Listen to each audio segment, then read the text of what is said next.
So, we just watched Lord of the Rings, The Rings of Power, episodes 1 and 2. So, what are your thoughts? At first, I thought it wasn't very good. I thought the writing was kind of weak, and they skipped over some of the more interesting parts, and we'll get into that later. So for those kinds, and it was kind of weird. It was like everything looked really good. It looked like if you took a still frame of the show, it would look perfect.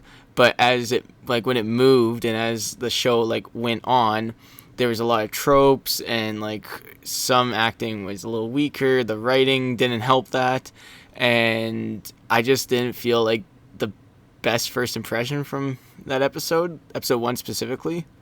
And then episode two felt very similar to episode one, where I was like, oh, I don't really know if I'm into this, like the way that they're presenting the story.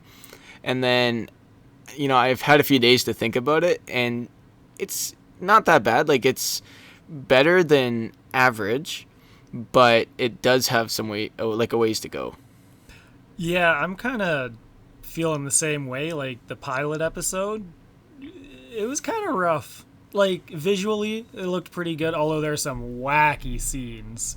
Like when Galadriel was climbing the mountain there with her companions. Oh, yeah, that one shot where it's her jumping up and like stabbing into the ice. Video game visuals. Yeah, it didn't look. There's a trade-off where it's trying to look high fantasy. Like, it doesn't look the most real, but it is like kind of more of a painting or like a generated image. Yeah, so there's some goofy stuff and some kind of, like you said, weak writing, but then episode 2 I kind of got more into it. Some storylines were developed that I thought were interesting compared to episode 1, specifically like the dwarf storyline. I think is going to be good, versus like Galadriel's kind of been there, done that storyline where it's like, oh, there's this enemy no one believes is there, but I believe they're still out there. And it's like, well, obviously they're going to be out there. So like, you're just waiting for the actual storyline to really hit, because this introduction is like, we've kind of seen it before like 100 times. Yeah, and I think I would feel different if, like, who's the bad guy, like who the bad guy is going to be at the end of this thing. Like, it's going to be Sauron, but I would be okay if between the beginning where she thinks that Sauron is the problem and the end of the show when presumably, the rings are forged, I would like there to be like something keeping us like more interested than just, oh, I can't wait to see the One Ring, because, well, we've done that before. And there's so much more that could be potentially filled in, even if it's not directly from like the books or written work. I think that if they have the right people on staff, they can make something interesting.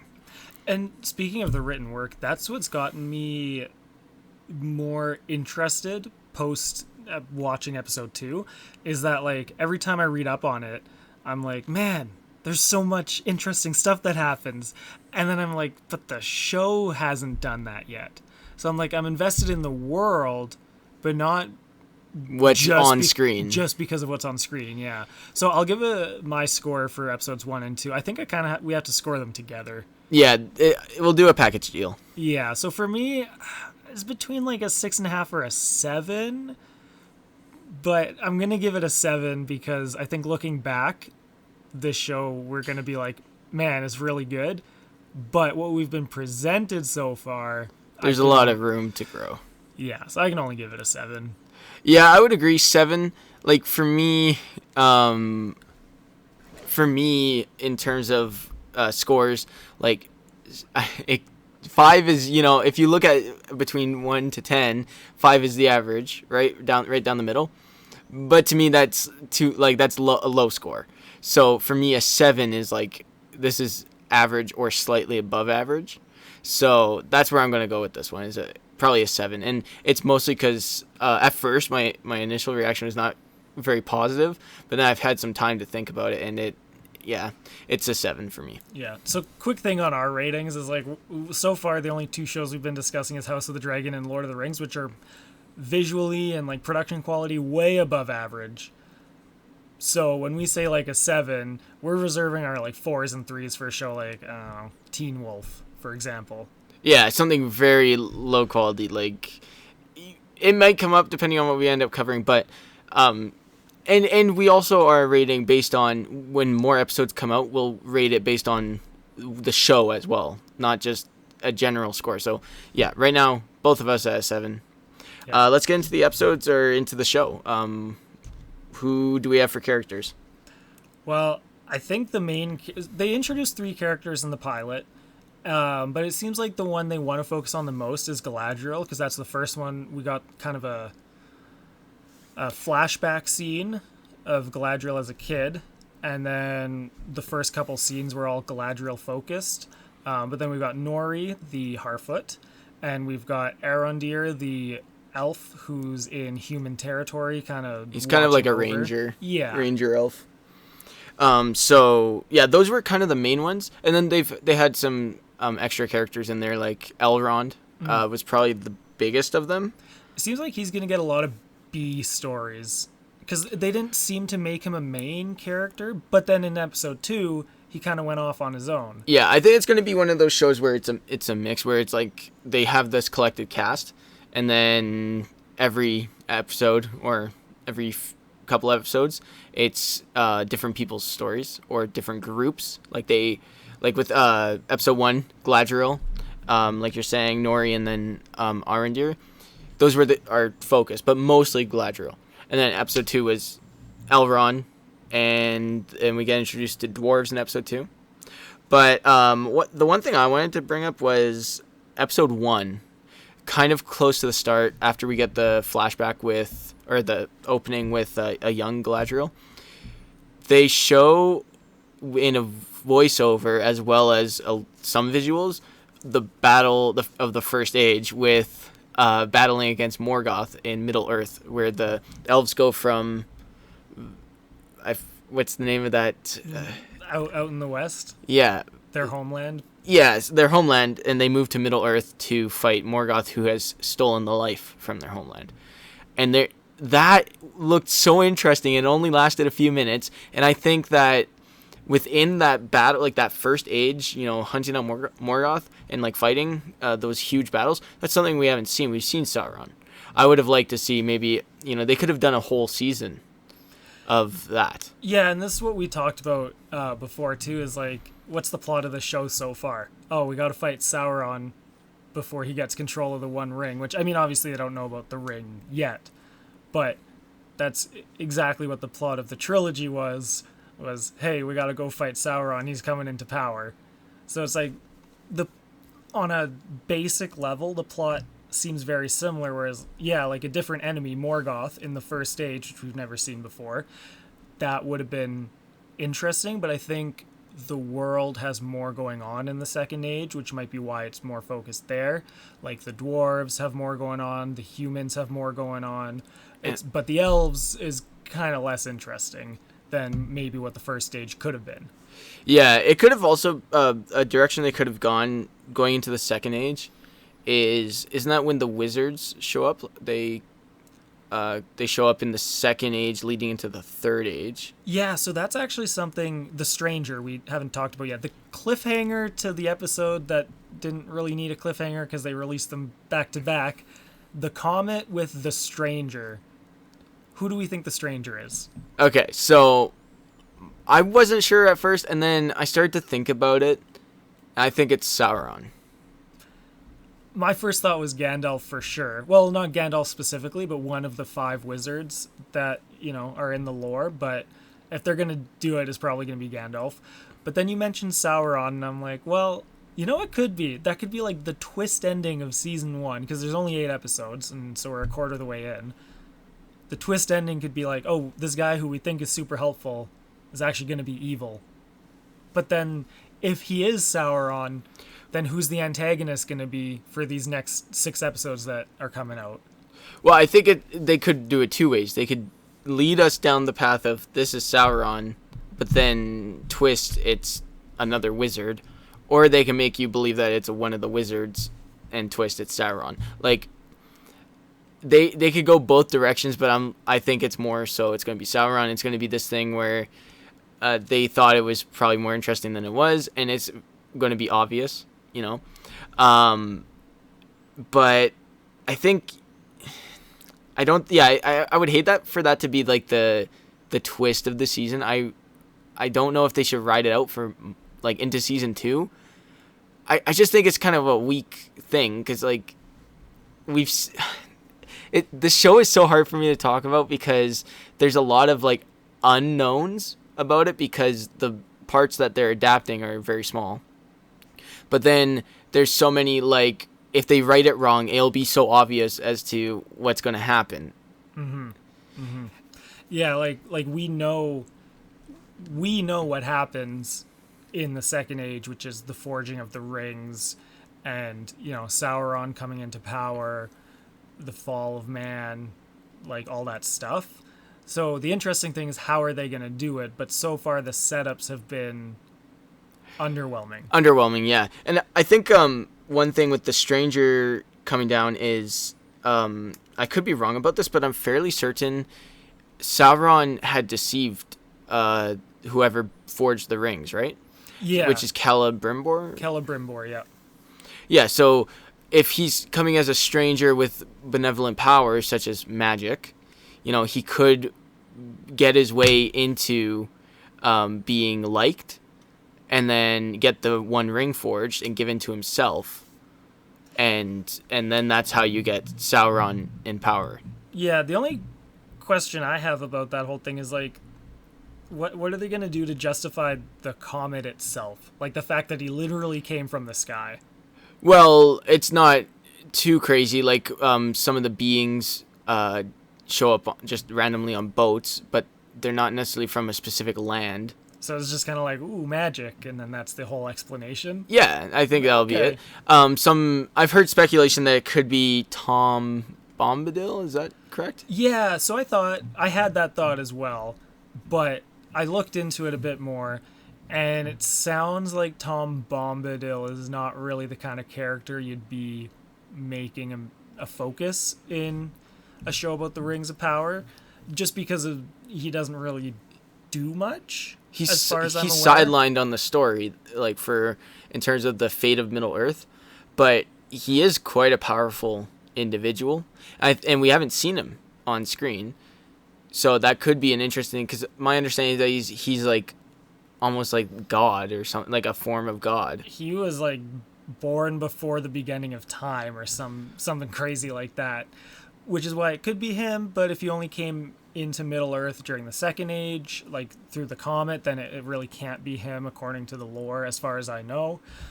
But that kind of reminds me, because Tom Bombadil lives in a forest and he sings to trees in the original novels.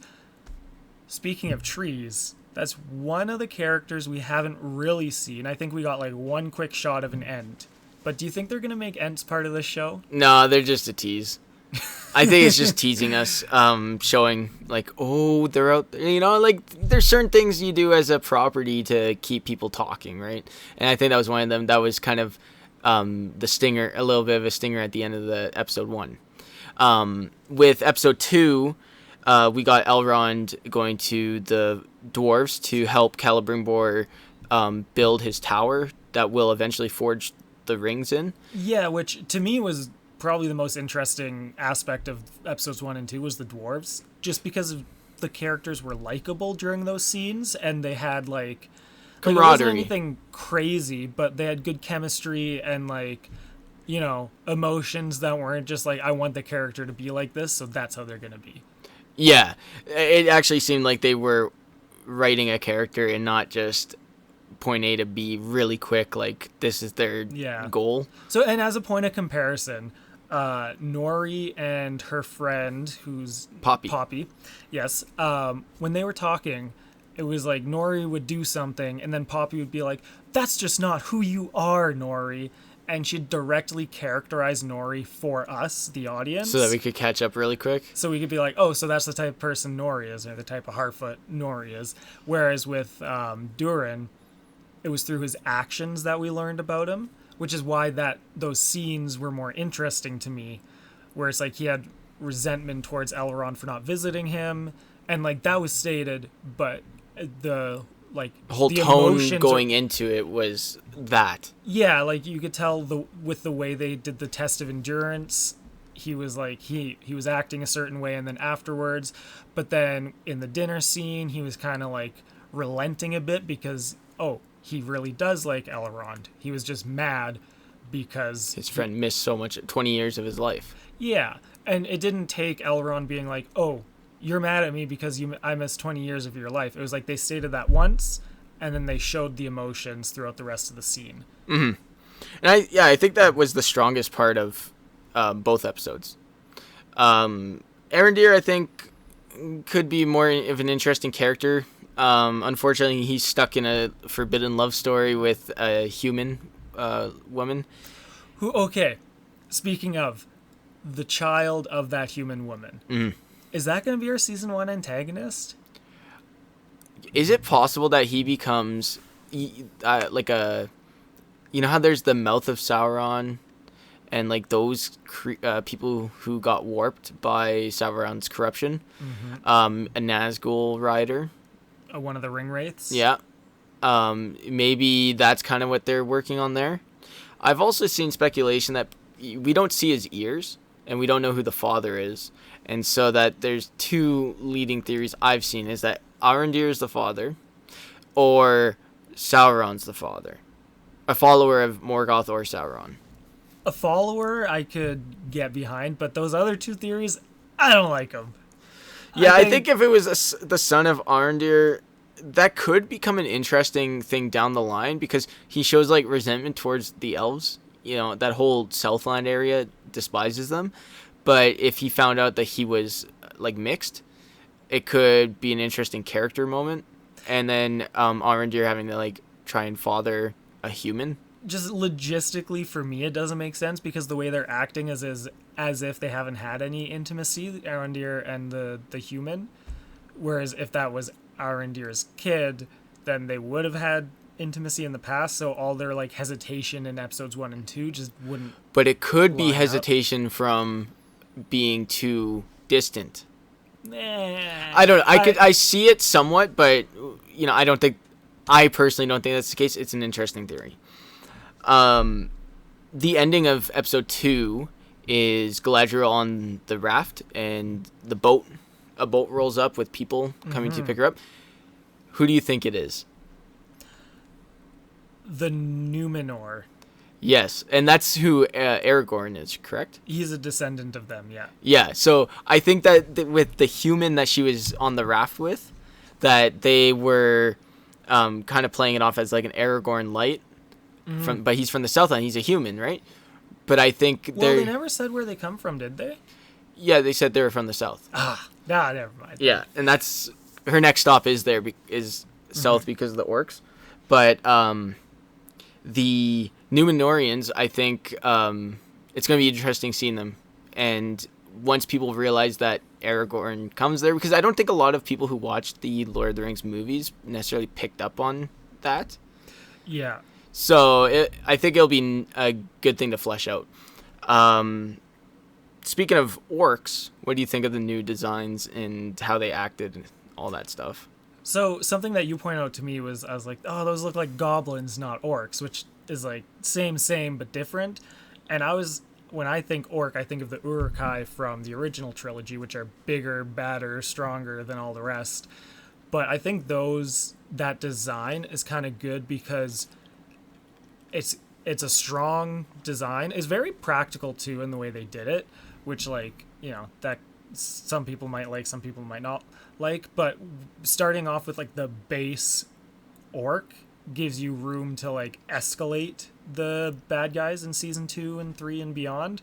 Whereas if they had started with the Uruk-hai, even though they're familiar, it would have been like, well, how do you go from there? So that's what I like about that choice. Yeah, I would like to see them be like when they come in a little bit more full force. I would like to see them actually be a threat.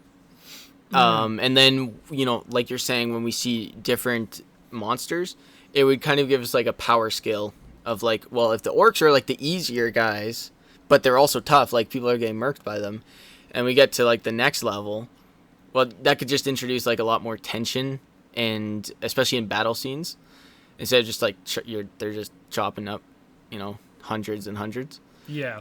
Which brings us to another cliffhanger. Arendir got taken by the goblins or orcs. Yeah, they were orcs. Where do you think that's going? I think it's going to put him on a solo story to escape whatever cave system they've built underneath the Southlands. But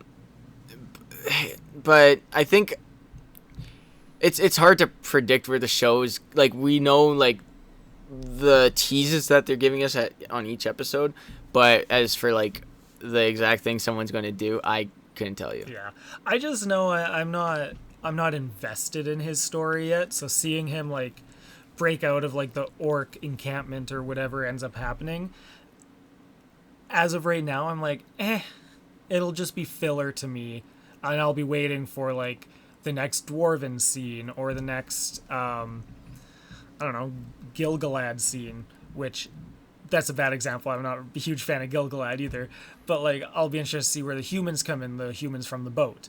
But then when it goes back to Arendir and the orcs, I don't know that I'll be super interested. I think they've got a bit of work to put into his character, because I haven't... He's pretty 2D right now, especially just because he's mostly doing the love story. I love her, or I'm interested in her, but I can't because she's a human. She doesn't, the way people perceive it is all wrong, and yeah, that's played out, but I get why they're doing it. Yeah. So the one thing we haven't talked about much then, we're jumping around a bit, but Nori, what do you think about her character? They're going to make her one of the main characters, especially with the stranger. She's going to do the typical Hobbit, like main character Hobbit stuff where she leaves it's not the Shire in this one, but their little homestead that it sounds like they travel around, but they stick as a group. I think that she's going to leave there and kind of become like an Arya Light from like Game of Thrones. Start murking people. No, I just mean faces. Like going off on her own storyline. Yeah, becoming her own person. I think it'll be like her and the stranger as traveling companions, which could be interesting actually. And if it turns out to be Sauron, that could like, if they reveal it properly, that could be also very interesting because she's, inherently having to trust someone else well out in the world that she doesn't know. Yeah. So like she'll learn to trust the stranger, but then be betrayed. Possibly betrayed or go she with. Turns. Yeah. Okay. Yeah, it's pretty interesting. There's really not much else to say about her storyline. Like, unless they continue with that little settlement of Harfoots, it'll kind of just be her own solo story with the stranger. It's tough for me to see how that ties into the rest of the stories unless you get the Sauron twist, though. Mm-hmm. So I think that's where I truly believe that's where they're going. Yeah. Things you'd like to see going forwards? Less two-dimensionalness from Galadriel. Like, I need to avenge my brother. Sauron is my enemy. Do you know how many people Sauron's killed? How many elves? How long I've spent hunting him down? That's all she's got right now as a character. One interesting aspect about that is, for the most part, she's very flat. But I did like how when they were on the boat at the end of episode 1, and they're going through like that light beam fog gate. I don't believe, like, I'm watching it again, I don't believe that it is evil or like going to vaporize them or something. But I did find it interesting how she didn't just go with it. Like, I know it was like very neat writing, because it calls back to the beginning, but inherently not inherently trusting everything that's like like deemed like holy or like the warrior send off. Yeah, I guess to go with that, like a deconstruction of the elves as like these holy beings could be interesting, and if Galadriel is like the spearhead for that kind of direction, then that could be very interesting. But I'm just not convinced that's where they're going with it. It gives us an elf who's not just about like, it sounds so corny, but not just about like the tradition and all that. Like, it, because a lot of the time when Lord of the Rings, the elves stick to the way things need to be, and like stick to themselves, and like with the warrior send off, like all the other elves were just like, yeah, it's all good, but Okay. she kind of sensed like something was off, and it was not something she felt like she was See, actually and needing to do. I just had a different read on that scene. I thought that was just a personal character moment completely of like, I'm not ready to be at peace yet. Like, her inner turmoil isn't letting her go into that space of like holy elvenness or whatever you want to call it. But yeah, and the other thing I want to touch on with Galadriel's story is the human whose name I forget, but the boat They guy. barely mentioned it. His actions just seem so random to me, because when the sea snake attacked them, he separated his raft from the rest of the rafts, and he's Ditching like, everyone else, like, the people he's presumably known for a while. He's Yeah. like, self-preservation. And then Galadriel like falls down out of the boat, and then he's like, I guess I'll go save that person now. And that it's you like, knew for like 30 seconds. yeah, so like 1 second he's all selfish, and then the next second, because it's a main character, he's got to be brave and like save them. And it's like, I don't know. it just doesn't track for me. But we'll see where he goes and whether he becomes an important character or not. So, what are the other things you're looking forward to there?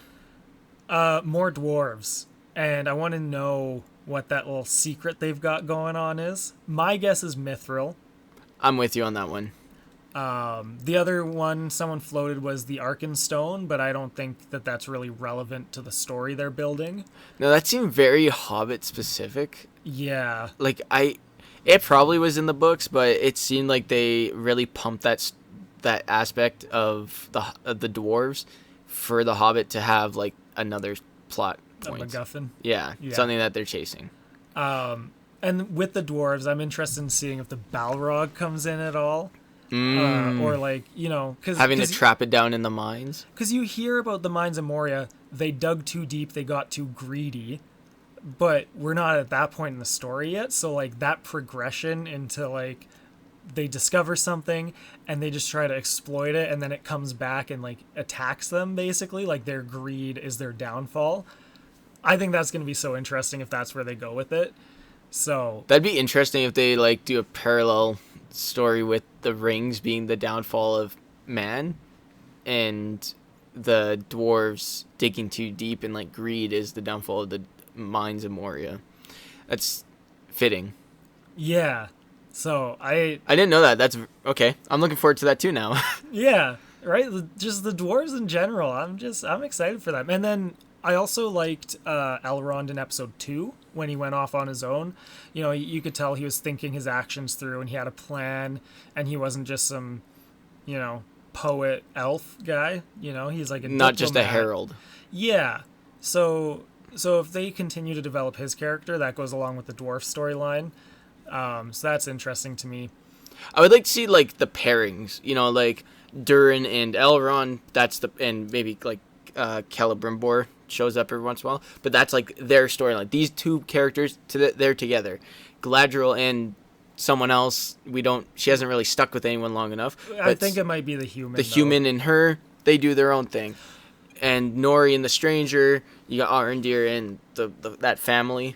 Yeah. Like if you pair people up, I think that it would be better than it could stop a lot of like the grown-worthy two-dimensional character writing, because you're not really like because they're playing off each other, and you're not really focusing on everything just that one person's doing. It's like if something goes wrong, you could blame the group. Yeah. That just sparked another thought though. The human. Do you think they're gonna pull an Aragorn where it's like this random grungy-looking guy turns out to be some like royalty? I hope not. That's just rehash. Like we've been having franchise rehashing old like ideas too many times. I would like them to at least do something different. So there's that, and then there's the kid again, who I still think is going to be some form of an antagonist moving forward. Obviously, with him finding like the broken blade sword, with him being like some special bloodline or something, I can see them doing that. But I hope, and this is with a lot of shows, I have the same thought where it's like, you don't need to be born special to be interesting. And I think a lot of times writers think, oh, they need to be all connected. Like Star Wars, for example, is a really blatant example where it's like Rey and her parentage is suddenly important. Whereas I was a fan of like, she came from nothing, but she became important through her own actions. I like those kind of storylines, so that's why I hope the human isn't some king and the kid isn't like the kid of Sauron or something. He just is evil because of his own actions and his own character. So if that's the way they go, I could get into that. Yeah, I 100% agree with everything you just said. So I'm not going to restate it. This show, in my opinion, has a lot of room to grow. It needs to give us something a little bit more in episode 3 to, we're gonna watch the whole thing, but it's to keep us interested in wanting to watch it again. Mm-hmm. I think it's got a lot of potential. That's and it's not just... You say room to grow, and that also implies that it's got a lot of potential. And the more I talk about it with you, the more interested I am in seeing where it goes. So if they can just hit on that potential, I think it'll be a great, great show. It's just not there yet. Yeah, and I hope they're going to greenlight a season 2 for sure. That'd be a rough investment if they don't. Their premiere had 25 million viewers, so that's huge. And I really hope they listen to the right criticism on this one, because there's a lot of echo chamber kind of discussion around this show, and if they sift through it and they listen to the people like us, like we're not to the right people like us. Well, people who are discussing it like we are, where we're not negative about it, and we're trying to just point out like this is where X, Y, and Z could be worked on. People who criticize in good faith. In good faith, yeah. I think that especially leading into a second season, they could be the next must-watch. Yeah, because that's one thing. It's hard for me to think of this as a TV show, but like TV shows, you take season by season. Like episode 1 and 2, they could be mediocre, and the whole season could be mediocre. But if season 2 is better, and then season 3 is even better, by the time you hit, I don't know how many seasons they're planning, but like say 5 seasons, you can have an amazing, amazing show. Because it just keeps getting better as it goes on. Whereas in my head, this is like a movie because of the high production quality, where it's like if you have one bad movie in a trilogy, it's already on the wrong foot. But in a TV show, there's just so much more time to improve. And I think this show has that in it. Yeah, so we'll keep watching. I think it comes out Thursday nights. So we'll watch it, we'll discuss it, review it, and we'll catch you guys next time. If you liked our discussion, give us a like, subscribe. These were just our thoughts on Lord of the Rings of Power, and we'll see you next time.